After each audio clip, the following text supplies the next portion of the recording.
Hello, everybody. Scott Golden here with the Golden Opportunities Coaching YouTube channel, and we've got over 350 audios for you to check out. Hopefully, there's something you enjoy. Please like, subscribe, comment below if there's something we can do to help you. Also, if you need coaching, business, life, relationship, or entertainment, please feel free to reach out. Looking for new clients to really serve in 2021? You can do that through Twitter at PO Perception or through the website listed in the About Me section of this YouTube page. In any event, we're going to talk today about tell signs. We all have them. Things that might be giving away things about you that you don't know, and or things you can watch with other people um, that are important. And these are things that you wouldn't think tell about a person's personality, but research has been done into all of these, kind of giving people a look into personality and way of thinking and how different behaviors correlate to personality traits. Um, First is dependence on technology. So, there's actual research that shows that people that are overly dependent on technology are more likely to have mental illnesses. And this is because the parts of the brain that go through repetitive thought, anxiety, panic, depression, and all of that can often be counteracted by the dopamine release and the um, neoepinephrine release and neurotransmitters of serotonin and dopamine and all of that that come from the boost of getting acknowledged on social media. So, if a person is more dependent on social media than the average person, in other words, let's say they can't get through dinner without checking their phone, or they're watching TV with you and constantly looking at what's going on Facebook, it may actually indicate that they've got some emotional issues going on that are out of the norm. Now, unfortunately, here's the problem.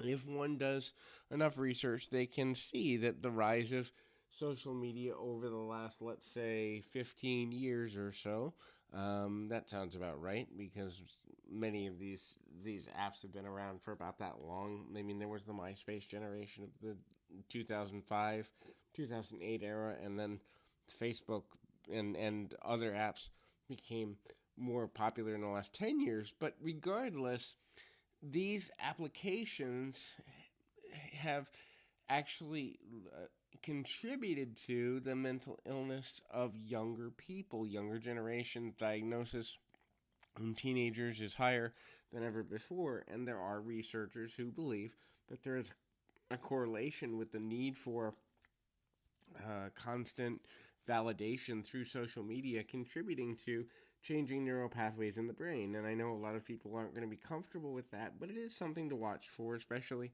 if you're a parent or you're a, let's say, late teen to mid 20s person who's having that addiction. You may want to look at the reasons behind it. The next thing is how you treat others who are in service. So when I say in service, it could be a hotel clerk, it could be a waiter or waitress, it could be a customer service person on the phone. How you treat others and how your friends and family and all of that treat others says a lot about you. Understand that these people are working for large corporations. They don't make the policies most of the time. And the nicer you are to them, the more validated they feel for doing a job that many of them don't enjoy doing. But if you're dealing with a person who, for example, is going to yell because their steak is cooked a little less rare than they wanted, or they're going to yell because somebody won't take a return because it's against store policy, it also speaks to the amount of control a person wishes they had and the ability to exert power on others without consequence. And this is really quite uncomfortable. So, watching how a person, if you're going to date them or if you're going to do business with them or if you're going to work for them, treats others, be it employees of a tanning salon or a nail shop or just at a local store or just strangers on the street, can tell a lot about how much they value the contributions of people that really can't do anything long term for them. How a person dresses will influence a lot about where they are. The more loose clothing they wear, the more loose and relaxed a person generally is. No, that's not to say that they should wear something that is to inspire sexual arousal at all times. When I say loose clothing, I mean loose fitting and comfortable to their body. But if a person is constantly wearing tight clothing that's form fitting, it either means they often are looking for attention, or they have tension within themselves, anxiety about how they're seen, and so they try to dress for a position of authority. The next thing to consider is the level of eye contact a person makes. A person who is willing to hold a person's gaze for part of a conversation to half of a conversation is pretty confident and probably more likely to be extroverted. But a person who's afraid to make eye contact, or who is trying to steal glances without the other person noticing they're making eye contact, tends to be more introverted and more shy and uncomfortable. The level of eye contact a person makes without getting noticed can also indicate levels of panic, fear, discomfort about being seen, or insecurity in some form. The level of firmness of a handshake says a lot about a person, too. A person who is more likely to grasp a hand strongly indicates that they are extroverted and confident within themselves. They are going to pump the hand a couple of times, shake, shake, and here we go. A person who grabs the hand lightly or only partially and shakes it very weakly tends to be more shy, introverted, introspective, maybe socially uncomfortable or socially anxious. So, if you're trying to make a good impression, even if we're talking about subconsciously, on purpose putting out a stronger handshake, although not Arnold Schwarzenegger crush their hand strong, is a good idea if you're trying to influence somebody that you're worth investing in some way. Um, so, the next thing is um, the level of punctuality that a person exhibits. So, a punctual person who's constantly early might indicate an individual who is respectful, but also might indicate a person who is nervous about breaking rules or being seen as inefficient, ineffective, or uncaring. On the other hand, a person who is always late, while they don't have the best time management skills, are more likely to be a person who multitasks and loses some level of space and time on a regular basis. This is a person who gets very passionate about their work, and if focused on being taught to be more time sensitive if it's necessary, can actually be a valuable asset. Of course, there are those that are just plain lazy, but that's about more about procrastination, which is a habit more than a tell.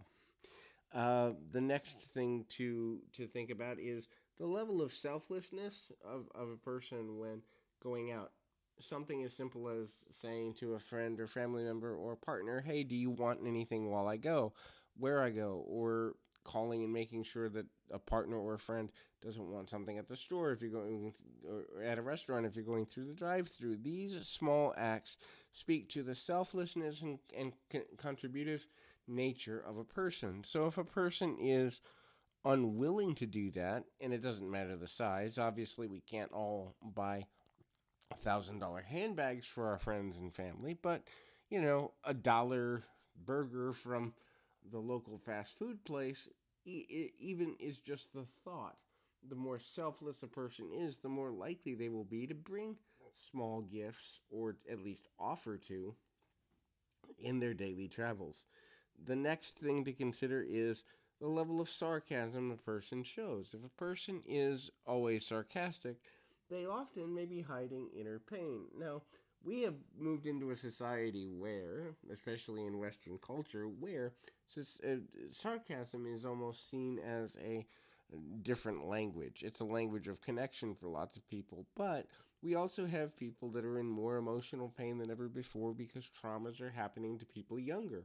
So if a person is constantly sarcastic, there is a chance they're dealing with things emotionally of which you may not be fully aware or of which they do not fully speak.